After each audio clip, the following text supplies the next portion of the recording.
Hello viewers, আসসালামু আলাইকুম।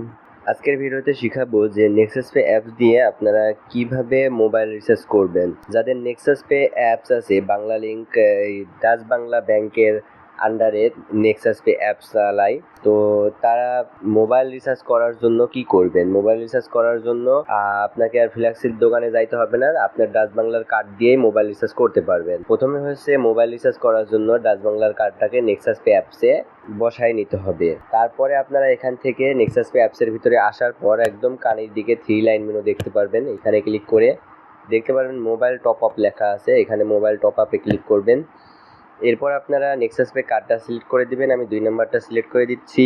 Select করে দেওয়ার পর এখানে আপনাদের ইন্টার নাম্বারের কথা বলছে, এখানে আপনারা যে নাম্বারে ফ্ল্যাক্সি করতে চাচ্ছেন সেই নাম্বারটা দিয়ে দিবেন। এরপরে আপনারা কি করবেন, এখানে দেখতে পারবেন যে মোবাইল অপারেটর লেখা আছে, অপারেটরে সিলেক্ট করবেন। এরপর এখানে রবি, গ্রামীণ, বাংলা লিংক যেই সিম হয়, তো আমার 016 যেহেতু এয়ারটেল সিলেক্ট করা আছে।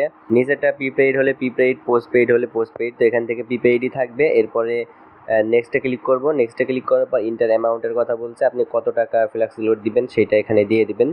আমি এখান থেকে 20 টাকা দিয়ে আপনাদের দেখাচ্ছি।